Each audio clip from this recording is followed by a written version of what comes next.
Então, o que nós vimos até agora foram experimentos com apenas um fator, né? Então, quando a gente está comparando tratamentos com um único fator, no caso, os demais vão permanecer constantes. A gente não está levando em consideração, por exemplo, estou levando só em consideração cultivar, né? Mas eu estou considerando o mesmo espaçamento, mesma adubação, mesmo tratos culturais, né? Enfim. O resto, então, tudo se mantém constante. A única coisa que eu estou variando é os níveis do meu único fator, que no caso seria o cultivar, né? Então, por exemplo, né?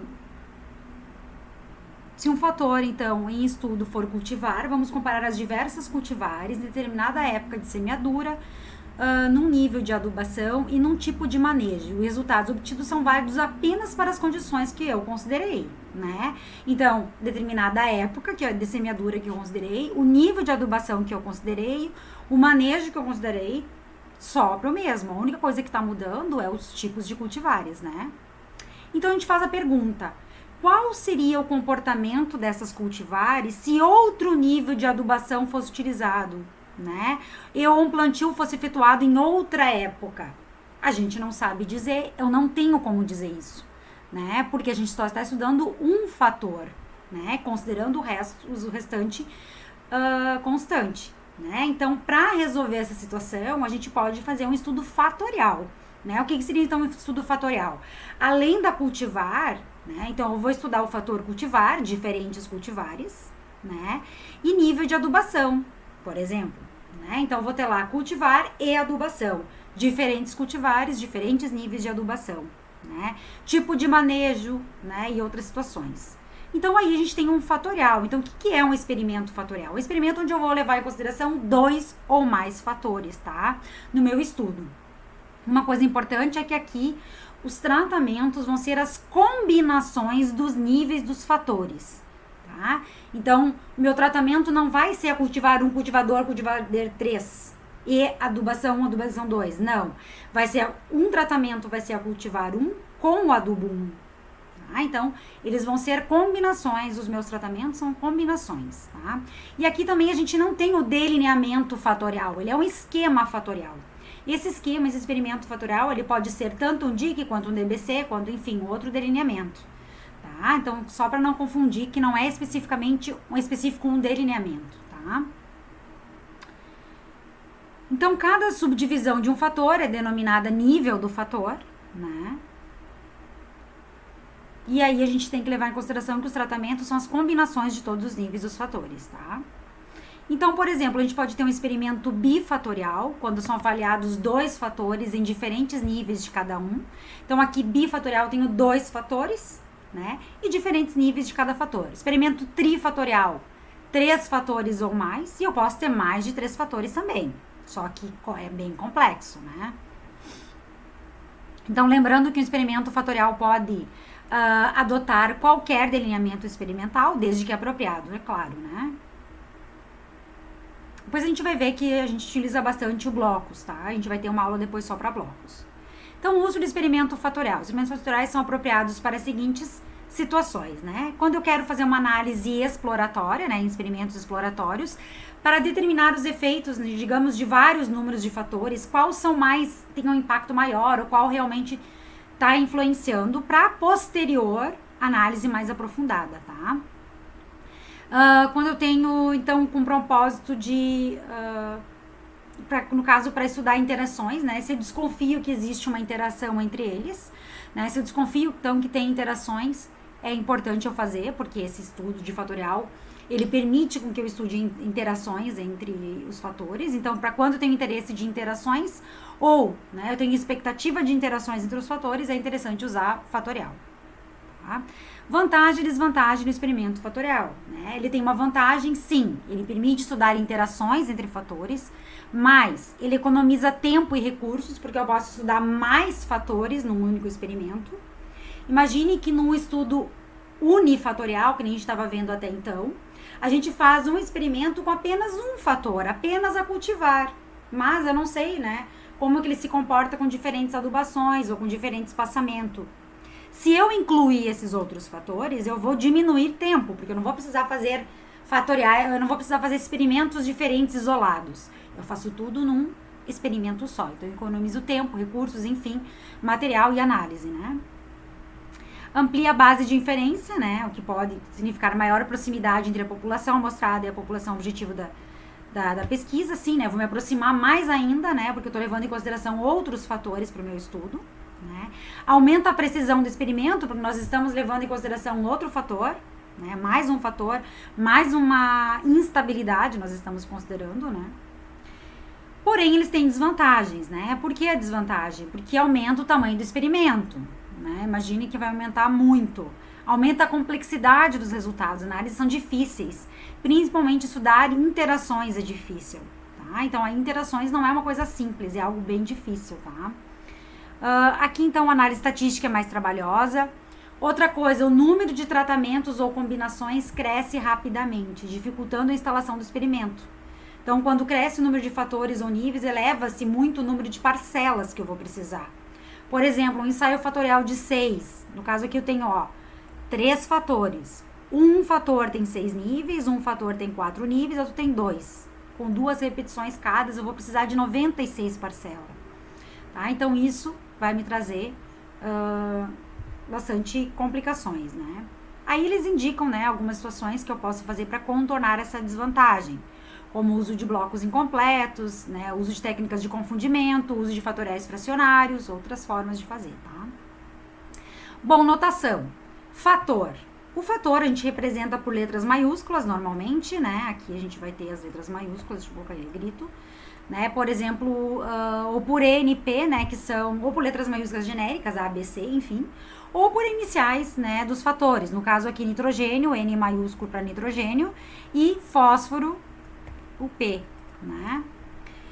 Nível de um fator, a gente representa, então, aqui, A1, no caso, indica o nível 1 do fator A. A2, nível 2 do fator A. A3, nível 3 do fator A. Tá? A gente realmente denota por letra minúsculas, tá? Os níveis dos fatores. Eu já vou corrigindo aqui, eu já deixei no Word.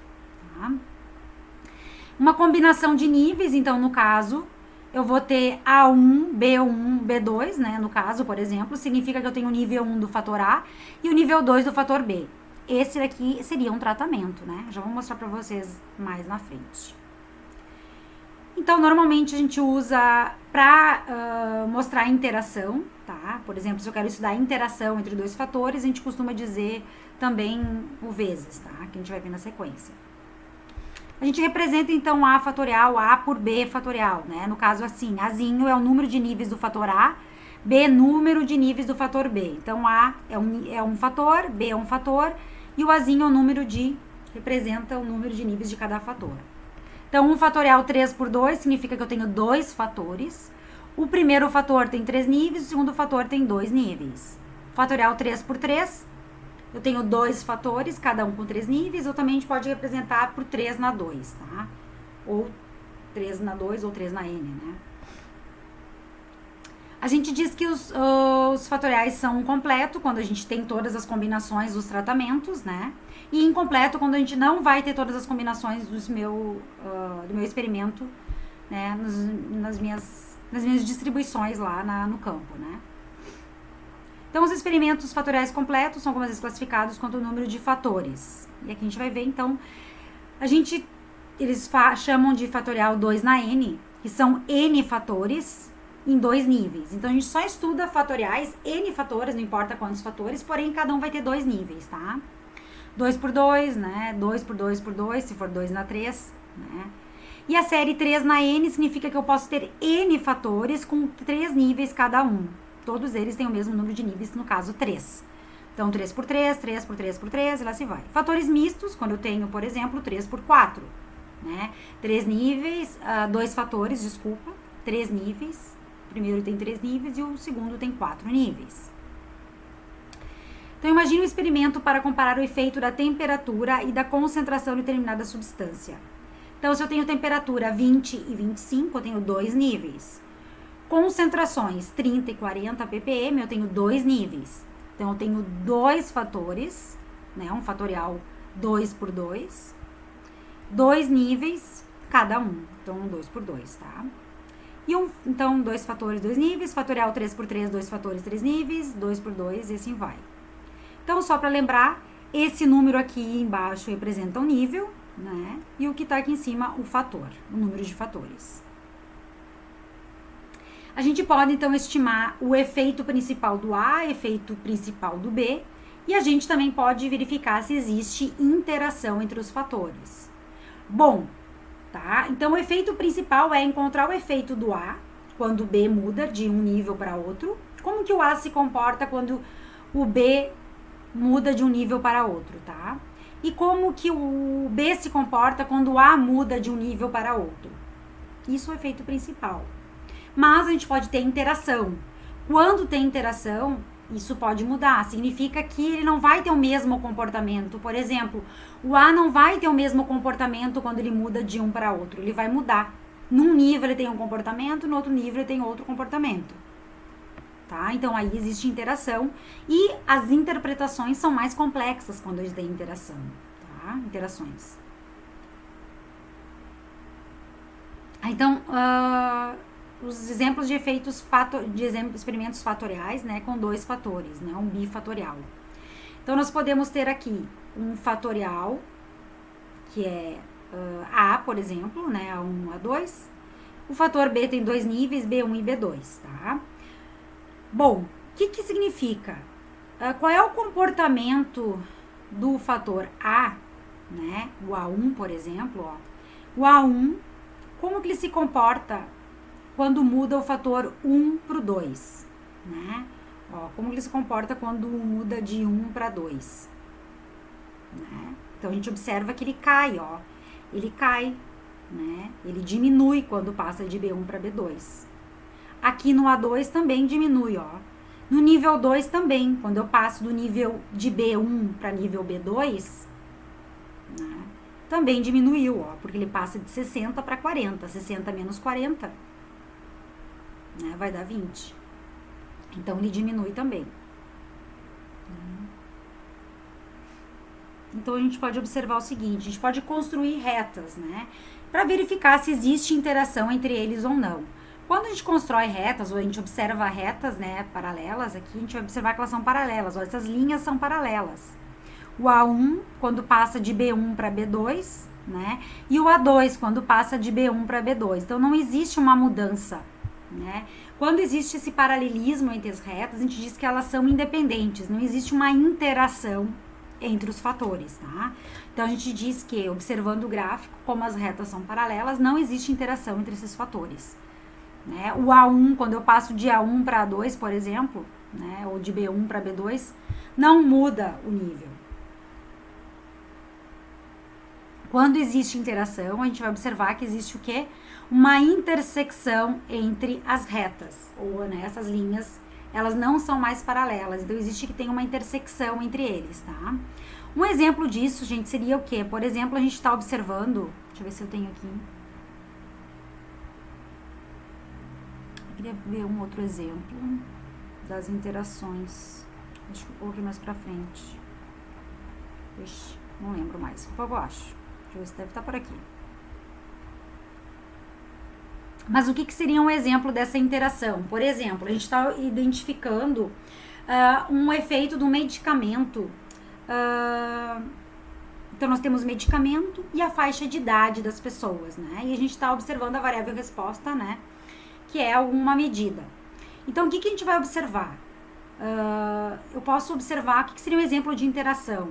É quando a dose do medicamento, tá, para uma faixa etária, tá, ela funciona como proteção, mas para uma outra faixa etária, ela pode funcionar como um mal, né? Então, isso significa que eu tenho interação entre doses e, no caso, a idade, né? Então, dependendo da idade, o medicamento vai funcionar como proteção, mas para uma outra faixa etária, ele vai funcionar como veneno.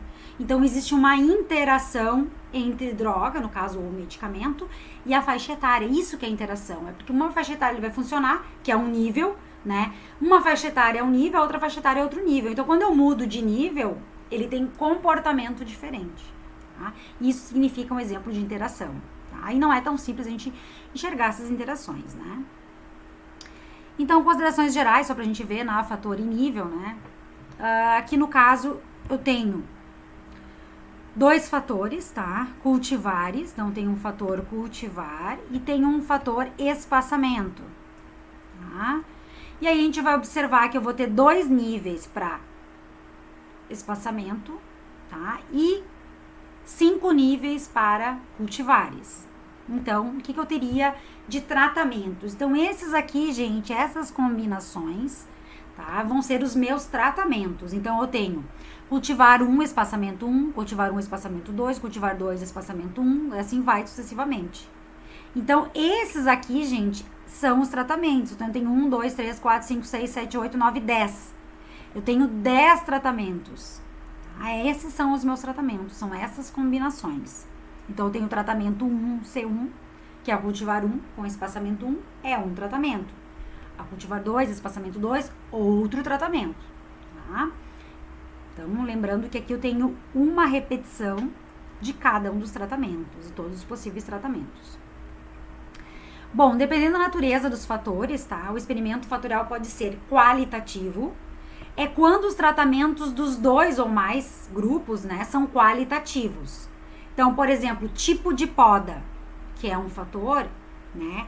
O tipo de poda, os níveis, enfim, né, a classificação deles vão ser qualitativo. Adubo, né? O tipo de adubo, ou se tem adubo ou não tem adubo, é qualitativo, né? Cultivares e tipos de fungicidas, qualitativos.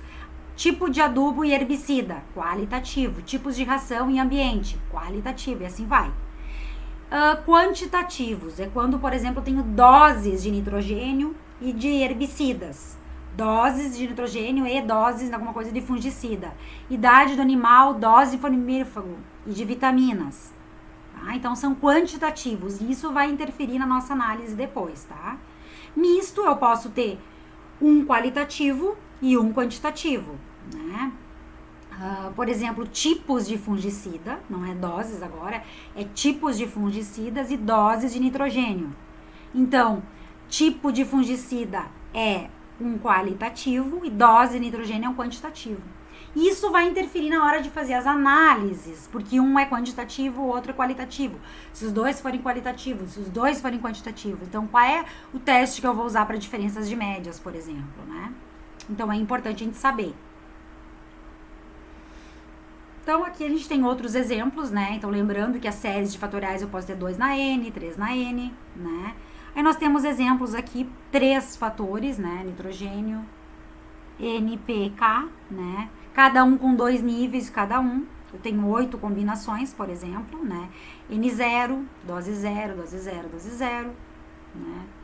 Com 3 cada um, eu vou ter 27 combinações, né? Então, vai aumentando as combinações. Então, lembrando que o experimento fatorial não constitui um delineamento experimental, tá? Então, o experimento fatorial, ele pode ser num DIC, num DBC, mas o experimento em si não é um delineamento, ele é um esquema em fatorial, tá? Mas ele pode então ser um delineamento, eu posso ter um esquema fatorial no delineamento inteiramente casualizado, ou eu posso ter um esquema fatorial no delineamento em blocos casualizados, tá? Aqui outros exemplos, só para a gente identificar quais seriam as combinações, né? Vamos supor que eu tenha, então, um fator. Podemos, num experimento fatorial, estudar os efeitos de 3 variedades. Então, eu tenho 3 níveis das variedades. 3 variedades, o fator é qualitativo. Cada uma dessas variedades é qualitativo. 4 espaçamentos, cada um desses espaçamentos também é qualitativo, né? Então, aqui nós temos um fatorial 3 por 4, porque nós temos 3 níveis de um fator e 4 níveis no outro fator e 12 tratamentos, ó. V1 é 1, V2 é 2, E1, V3 é 1, V1 é 2, V2 é 2, V3 é 3. Então, aqui eu tenho 12 tratamentos. Uma repetição de cada, né? Então, lá eu vou ter que distribuir depois. Se eu quiser 2 repetições, eu não posso ter uma repetição só, tem que ter mais repetições. Então, para 2 repetições, eu teria 24, né? Para 3 repetições, 36, né? Outro exemplo, 2 níveis do fator nitrogênio, né? Combinados com 2 níveis do fator potássio. Então, eu tenho um experimento 2 por 2, 4 tratamentos. Então, por exemplo, o meu tratamento N0, K0 significa que eu não tenho nitrogênio e não tenho potássio. O N0K1 é o tratamento onde não vai ter nitrogênio, mas vai ter potássio. O N1K0, eu vou ter nitrogênio, mas não vou ter potássio. N1K1 com nitrogênio e com potássio. Né? Então, esses são as minhas combinações dos tratamentos. E assim sucessivamente, né?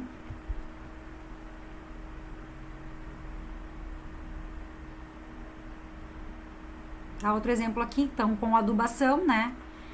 Eu posso chamar de nível A0, né? Eu chamei de A para adubação. E o outro fator calcário. Então, A0, no caso, A0 sem adubo, A1 com adubo. Calcário C0 sem calcário, C1 com calcário. Tá? Então, aqui eu tenho 1 fatorial 2 por 2, 2 fatores, 2 níveis. E aqui, qual seria o meu tratamento? Um dos tratamentos seria A0 C0, sem adubo, sem calcário. A0 C1, sem adubo, com calcário, e assim vai. E aqui o número de que eu tive, né? Então, aqui os resultados da produção obtida para os 4 tratamentos. Então, C0 a 0, eu tive produção 14. Pro tratamento A1 C0, eu tive a produção 32. Pro C1 a 0 C1, 23, tá? Então, a gente pode fazer essa tabelinha auxiliar, né? Onde a gente coloca aqui, né, os níveis de cada fator, no caso, o fator A0 a 1, o nível do fator C0, C1, e a gente faz essa tabelinha cruzada, né? Então, aqui eu tenho que a produção para o tratamento A0, C0, o A0, C0 foi 14. Para o A0, C1, 23, tá aqui, tá aqui. A1, C0, 32, A1, C1, 53. Tá? Isso é bastante útil, a gente acaba usando depois bastante essa tabela auxiliar, tá? Então, análise estatística, assim como análise unifatorial, a gente vai ter análise de variância. Tá? Então, a gente vai ter análise de variância para o DIC, um fatorial em DIC, análise de variância para o fatorial em DBC. Só que agora a gente vai ter o quê? A gente vai ter os tratamentos no geral, né? E a gente vai decompor os graus de liberdade para o fator A, para o fator B, para a interação entre os fatores, tá? Se for um DIC. E aí a gente vai ter que cuidar sempre agora é a interação, tá? Então, a gente vai sempre analisar primeiro a interação. A primeira coisa que a gente faz na análise de variância é analisar a interação. Tá? Bom, se não existe interação entre eles, significa que os fatores são independentes. Um não depende do outro. Tá? Então, eles são independentes, um fator não depende do outro. A gente vai proceder à análise para a diferença de níveis entre o fator A, diferença de níveis entre o fator B. Porém, se a interação é significativa, tá? O que a gente vai ter que fazer? Nós vamos ter que proceder à análise dos desdobramentos entre eles. Aí a gente tem interação, né? Sem interação, paralelas, cada um. Com interação, eu vou ter que ver como cada um funciona dentro da mudança de nível do outro. Então, a gente vai ter que fazer análise de desdobramento, tá? Então, antes de qualquer coisa, a gente sempre vai analisar a interação entre eles, tá? Então, no experimento bifatorial, desculpa, a gente vai acabar ficando um pouquinho repetitivo aqui, né? Mas, vamos lá. Então, se eu tenho 2 fatores, o A e o D, o A tem 3 níveis, o D 4 níveis, eu teria todas as combinações, só para reforçar que o tratamento seriam esses aqui, né? Esses são os meus tratamentos, os diferentes tratamentos, é a combinação entre os níveis. Então, o tratamento não é os níveis de cada fator, não. O tratamento é combinações dos níveis dos fatores.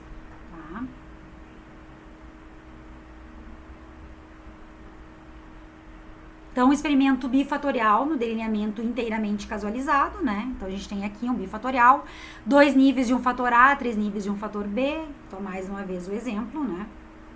O que seria um modelo para um DIC? Então, nós vamos ver agora primeiro o experimento bifatorial no DIC, no delineamento inteiramente casualizado. Então, qual seria o modelo? Então, Y e JK é a minha variável resposta, no caso, a produção de alguma coisa, né? Mi é a média geral, né? Resposta, é a resposta do tratamento. É a média global, desculpa, de todas as respostas. Aí vai ser o efeito do nível I do fator A. BJ vai ser o efeito do nível J do fator B. AB vai ser o efeito da interação do nível I e do nível J, né? Dentro de cada um. E JK é o componente do erro aleatório, N número de réplicas. Tá? Então, esse é o meu modelo matemático para o DIC. Se eu tiver, e para 2 fatores, né? Se eu tiver em blocos, aumenta ainda aqui blocos no meu modelo. E se eu tiver 3 fatores, eu vou ter que ter combinações de todos os fatores na hora da interação. Né? Então, 3, AB, interação AC, interação BC, interação ABC. Então, vai aumentando a complexidade. Suposições para o modelo, os erros E e J são independentes, os erros E e J variância constante, e os erros são variáveis aleatórias independentes e identicamente distribuídas. Hipóteses de interesse. Então, agora a gente vai ter 3 hipóteses. A hipótese do fator A, né, que não existe efeito do fator A. Existe efeito do fator A. B, do fator B, não existe efeito do fator B. Existe efeito do fator B. Interação, né, não existe interação ou existe interação entre eles. Tá? Aqui, gente, seria então os passos para facilitar o cálculo da análise de variância, né? Então, a minha análise de variância, eu posso decompor ela, né, dividir ela em tratamentos, aqui seria dos tratamentos, e aí eu posso distribuir aqui do fator A, do fator B e a interação entre eles, tá? E a gente vai analisar assim, lembrando que sempre a primeira coisa que a gente vai fazer é observar a interação, tá? Se não existe interação, a gente vai para o A e vai para o B, separadamente. Se existe interação, a gente vai ter que observar a interação e se tiver interação, fazer o desdobramento deles, tá? Aqui nós temos a estatística e região crítica do teste, tá? Como a gente vai usar o software, né? Então a gente vai interpretar pelo valor P. Isso aqui seria se a gente fizesse manualmente, né? Na mão, mas nós vamos usar o Sysvar, então a gente vai fazer lá, vai facilitar bastante as nossas análises, né? Então, como a gente vai fazer no Sysvar, a gente vai observar o P-valor, lembrando que P-valor menor do que alfa, né? Ou, por exemplo, P-valor menor que 0,05, rejeita CH0, né? Então, para o teste de comparações de médias, quando a interação não for significativa, a gente vai fazer a comparação de médias entre os níveis do fator A e fazer, então, Tukey, por exemplo, para o fator A, Tukey para o fator B. Quem difere de quem dentro do A, quem difere de quem dentro do B. Porém, se existe interação, se a interação for significativa, significa que nós temos que fazer o desdobramento, tá? Como que o A funciona quando eu passo do nível tal para o outro? Quanto que o A0, no caso, o nível do A funciona dentro do nível do B, da variação do B. Como que o outro nível do A funciona dentro da variação do B? Eu tenho que estudar todo esse comportamento. Então, a gente faz o desdobramento da interação. Então, que é o estudo do comportamento do fator A dentro do nível do B, né? E o comportamento do B dentro de cada nível do fator A. Então, a gente vai ter que fazer todo esse desdobramento, tá? Aqui eu vou explicar melhor na aula que vem, tá? Na próxima aula, mas quando eu tenho, então, fatores qualitativos, nós vamos usar o teste Tukey, tá? E quantitativo, a gente vai ter que usar a regressão, tá? E aí, depois, na sequência, eu vou fazer o exemplo